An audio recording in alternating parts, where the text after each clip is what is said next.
भारत में खाने में सबसे ज़्यादा पसंद की जाने वाली चीज़ है रोटी। और आज मैं आपको रोटी का पूरा प्रोसेस दिखाऊंगी कैसे मैं बनाती हूँ। मुझे दूसरों का तो नहीं पता कि वो लोग कैसे करते हैं, क्या करते हैं, मैं नहीं जानती। जैसे मैं करती हूँ उस तरीके से आज मैं पराठा बनाऊंगी मानने के लिए। इसी वजह से मैंने उसमें थोड़ा सा आटा लिया और उसके बाद थोड़ा सा नमक भी ऐड किया। नमक ऐड करने से जैसे खाली खाली पराठा खाओ तो भी थोड़ा अच्छा लगता है, पर नमक ना डालने से खाली वो ऐसे सूना सूना सा लगता है, तो थोड़ा कम मज़ा आता है, मुझे ऐसा लगता है। और खाने का मज़ा तो मज़े में ही है ना। फिर मैं अब आटा गूँथ रही हूँ, ये आप देख रहे हैं। और आटा जब गूँथते हैं ना तब वो हाथ में बहुत ज़्यादा लग जाता है। तो हाथ में लगने से लोग कहते हैं अब ये ख़राब हो गया, ऐसा कुछ नहीं है। वो जितना हाथ में लगेगा और आपको उसको उतना ही मसलना पड़ेगा। जैसे जैसे आप आटे को मसलेंगे वो वैसे वैसे उसकी एक गोल बॉल बनती चली जाएगी। जैसे देखिए मैं ऐसे कर रही हूँ, पहले तो आटा पूरे हाथ में लग जाता है, उसके बाद जब आटा गूँथ जाता है उसके बाद हमारे पूरे हाथ से आटा निकल जाता है। तो आटे का यही प्रोसेस है। रोटी बननी है तो ऐसा तो करना ही पड़ेगा। तो सबसे पहले तो उसमें जब पानी डालो तो वो इतना गंदा हो जाता है। इससे पहले जब मैंने फर्स्ट टाइम आटा गूँथा था तो मैं ऐसे अजीब सा लगा था मुझे। मैंने कहा ये क्या सिस्टम है, ऐसे हाथ पे लग गया। फिर मुझे मम्मी ने समझाया कि जो है आटा जो है पहले तो पूरे हाथ में लग जाता है, फिर गूँथते गूँथते वो पूरे हाथ से अपने आप छूट जाता है। मतलब उसको इतने अच्छे से गूँथना ही चाहिए जिससे कि रोटी बहुत अच्छी बनती है। और फिर मैं ऐसे आटा गूँथना सीख गई धीरे धीरे। फिर आटे को सबसे बड़ी बात पता है क्या है, आटे को गूँथने के बाद 5-10 मिनट के लिए रख देना चाहिए जिससे कि वो थोड़ा सा फूल जाए।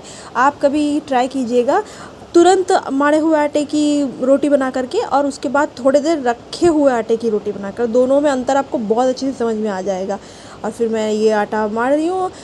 ऐसे मारा जाता है, ऐसे हमारे यहाँ तो एक हाथ से मारते हैं लोग, बहुत लोगों के यहाँ दो दो हाथ यूज़ करते हैं, पर हमारे यहाँ नहीं यूज़ करते। और वैसे भी मेरे तो नेल्स ही बड़े हैं तो मैं तो नहीं लगाती, हमारे यहाँ यूज़ भी नहीं होते दोनों हाथ। हम एक ही हाथ से, दाहिने हाथ से आटा मारते हैं और पूरा आटा ऐसे मारते मारते। और सही है, आटा एक हाथ से ही मारना चाहिए, बाएं हाथ को यूज़ भी नहीं करना चाहिए। क्या फ़ायदा बाएं हाथ को यूज़ करके। मेरा कैमरा सेट करने की मुझे जगह नहीं मिल रही थी, मैंने बहुत ही मुश्किलों से कैमरा सेट किया। बार बार हिलता चला जाता। और कैमरा सेट करने के चक्कर में मेरे फ़ोन में भी आटा लग गया था। मतलब आटा लग गया, फिर मैं साफ़ भी नहीं कर पाई, फिर वो सूख गया। फिर थोड़ी देर बाद मुझे आटा साफ़ करना पड़ा हाथ पाथ धोने के बाद। सबसे पहले तो मैंने ये आटा मारा, मतलब मार के आपको भी दिखाया कैसे मारा।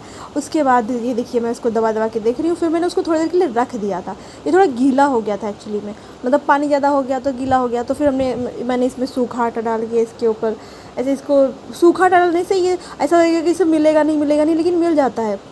उसके अंदर इतने अच्छे से ऑब्ज़र्व हो जाएगा ना, आपको पता ही नहीं चलेगा कि आपने सूखा आटा डाला था। बल्कि वो मतलब गीला अगर हो गया है तो वो सूखा आटा डालने की वजह से सख्त हो जाता है थोड़ा सा, जैसे और गीलेपन उसका छूट जाता है, वो थोड़ा सख्त हो जाता है।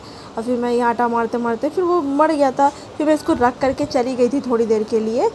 और फिर उसके बाद देखिए ये अभी मैंने जो आटा मारा है ना वो मैंने ठंडे पानी से मारा है, क्योंकि अभी गर्मी चल रही है, कोई फ़र्क नहीं पड़ना। गर्मी में तो हर चीज़ गल के पिघल जाती है, लेकिन ठंड में अगर आप आटा मारते हैं तो आप कभी भी ट्राई करके देखिएगा कि आटा मारने के लिए ठंड में अगर गर्म पानी, गुनगुना, एक्चुअली में गुनगुना पानी यूज़ करोगे तो फिर जो है आटा ना सॉफ्ट सॉफ्ट सा रहेगा, मतलब उतना ज़्यादा टाइट नहीं रहेगा। और अगर ठंडे पानी से ही मारते हो ठंड में तो फिर वो ऐसे सख्त सा रह जाता है। ठंड में हर चीज़ ठंड के मारे अकड़ जाती है, तो आटा भी ऐसे अकड़ जाता है। लेकिन गुनगुने पानी की वजह से आटे में बहुत ज़्यादा फ़र्क पड़ता है। और अब अगर आटा मारने में फ़र्क पड़ रहा है तो रोटी बनाने में फ़र्क पड़ेगा ही पड़ेगा। रोटी बनाने में आटा मारने का बहुत बड़ा एक योगदान होता है, जिसको आप बोल सकते हैं। अगर आटा अच्छा नहीं मरा है ना तो रोटी भी अच्छी नहीं बनेगी, अजीब सी लगेगी। और अब मेरा आटा मर गया है, अब मैं इसको थोड़ी देर के लिए 10 मिनट के लिए ढक के रख दूँगी।